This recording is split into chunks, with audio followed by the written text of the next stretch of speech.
पिछले 5 दिनों से डीएलएड बैक प्रकरण मुद्दे पर जिस प्रकार से जंग जीती जा चुकी थी डीएलएड प्रशिक्षुओं के द्वारा, छठवें दिन ऐसा क्या हुआ कि अब ये जंग अपने वजूद की तलाश कर रहा है।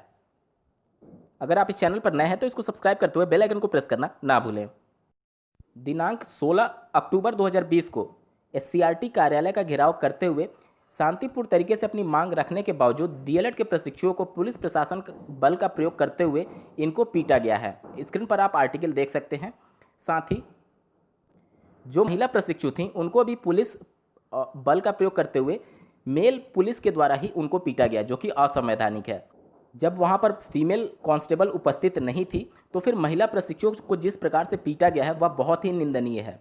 यहाँ पर शांतिपूर्ण तरीके से जो भी प्रशिक्षु मांग रख रहे थे, चाहे वह मेल प्रशिक्षु हों या फिर फीमेल प्रशिक्षु हों, उनको जिस बर्बरता से पुलिस प्रशासन के द्वारा पीटा गया है वह बहुत ही गलत है और असंवैधानिक है। मैं यहाँ पर सभी अभ्यर्थियों से बात करना चाहूँगा जो कि बेरोजगार है। देखिए दोस्तों, अब ये जो मुद्दा था वह सिर्फ बैक प्रकरण मुद्दा ही बन करके नहीं रह गया। ये इस प्रकार से सरकार के द्वारा एक संकेत दिया जा रहा है सभी बेरोजगारों को कि अगर आप अपने लिए रोजगार की मांग करते हैं या फिर आप उनकी नीतियों के खिलाफ आवाज़ उठाते हैं तो इसी प्रकार से आपको पुलिस बल का प्रयोग करते हुए पीट करके आपकी आवाज़ को दबा दिया जाएगा।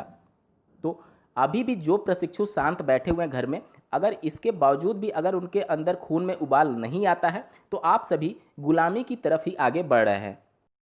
क्या इससे पहले कोई सरकारें नहीं थी उत्तर प्रदेश में? क्या उनके द्वारा कभी भी आपकी मांगों को जिस प्रकार से शांतिपूर्ण तरीके से रखे जाते थे धरने, क्या पहले धरने नहीं होते थे? क्या पुलिस बल का प्रयोग इस प्रकार से पहले कभी किया गया था छात्रों पर? और यहाँ पर उत्तर प्रदेश में जारी 69,000 सहायक अध्यापकों की भर्ती में से पहला स्लॉट जो कि 31,000 शिक्षकों को नियुक्ति पत्र बांटने की थी, उसको इतना ज़्यादा हाईलाइट किया जा रहा है कि इसके पहले क्या कोई सरकारी नौकरी नहीं मिलती थी किसी सरकार में? और ये जो 69,000 शिक्षकों की भर्ती चल रही है ये वर्तमान सरकार की भर्ती नहीं है, ये पिछली सरकार के द्वारा जो 1,37,000 शिक्षकों का समायोजन माननीय सुप्रीम कोर्ट के द्वारा जो रद्द किया गया था उसी को 2 पार्ट में किया जा रहा है। तो अभी वर्तमान सरकार के द्वारा शिक्षकों की कोई भी भर्ती अपने स्तर पर नहीं शुरू की गई है। प्रशासन के द्वारा या फिर हमेशा आप सभी को सीखने को मिलता होगा कि आप सभी भावी शिक्षक हैं और एक शिक्षक की तरह व्यवहार करिए, लेकिन जिस प्रकार से प्रशासन के द्वारा लाठियाँ बरसाई गई हैं, क्या वह एक नैतिक समाज का हिस्सा हो सकता है? एक शिक्षक के लिए उसका आत्मसम्मान सबसे बड़ी चीज़ होती है और जिस प्रकार से इन पर लाठियां बरसाई गई हैं, उनके आत्मविश्वास को तोड़ने की कोशिश की गई है, वह बहुत ही निंदनीय है। और ये सिर्फ उन 100-150 अभ्यर्थी जो वहां पर लाठियां खा रहे थे सिर्फ उनकी बात नहीं है। अब ये मुद्दा रोजगार से जुड़ करके आ रहा है, बेरोजगारी से जुड़ करके आ रहा है, युवाओं से जुड़ करके आ रहा है कि अगर आप सरकार के पास अपनी मांगों को लेकर के जाएंगे तो इसी प्रकार के से आपकी आवाज़ को कुचला जाएगा, इसी प्रकार से आपको आपकी मांगों को दबाया जाएगा। तो अभी भी समय है, आप जागिए। और जो भी बैक प्रकरण मुद्दे से संबंधित अभ्यर्थी थे उनकी संख्या कम नहीं है, आप 1 लाख हैं, उसमें से 10% भी अगर उपस्थित हो जाए केवल लखनऊ में तो आपकी एक भारी संख्या उपस्थित हो सकती है और सरकार को भी दिखा सकती है कि जिस प्रकार से आपने उनके साथ गलत किया है, आपका भी समय पूरा होने जा रहा है सन 2022 में। आप लोग के लगातार कमेंट्स के माध्यम से प्रश्न आ रहे थे कि बैक प्रकरण मुद्दे पर अब क्या हो सकता है, तो यहाँ पर मैं स्पष्ट कर दूं कि ये जंग जीती जा चुकी थी डीएलएड प्रशिक्षुओं के द्वारा, लेकिन जिस प्रकार से आश्वासन दिया जाने लगा और वहाँ से संख्या धीरे धीरे कम होने लगी, उसी का नतीजा है जो आज डीएलएड बैक प्रशिक्षु भुगत रहे हैं।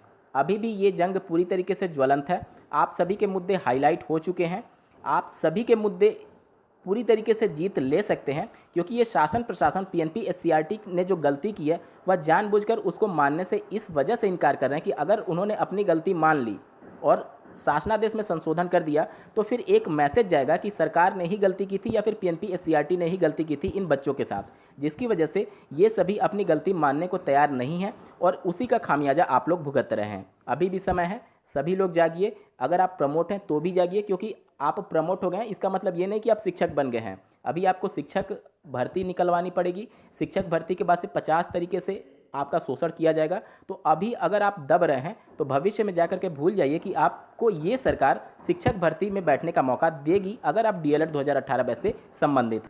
और डीएलएड से संबंधित सरकार की जो नीतियाँ रही हैं वह स्टार्टिंग से ही दमन वाली रही हैं। आप स्टार्टिंग से ही देख लीजिए जिस प्रकार से विभिन्न राज्यों में डीएलएड प्रशिक्षुओं को प्रथम वरीयता दी जा रही है भर्ती में, लेकिन उत्तर प्रदेश में आप देखेंगे कि बीएड और बीटीसी को समकक्ष माना जा रहा है। इसमें बीटीसी को कोई भी प्रथम वरीयता नहीं दी गई है। तो आप स्टार्टिंग से देख लीजिए सरकार भी आपके खिलाफ है। अब आप लोग को तय करना है कि किस प्रकार से आप शिक्षक बन पाएंगे या फिर नहीं, ये आपके संघर्ष पर ही निर्भर करेगा।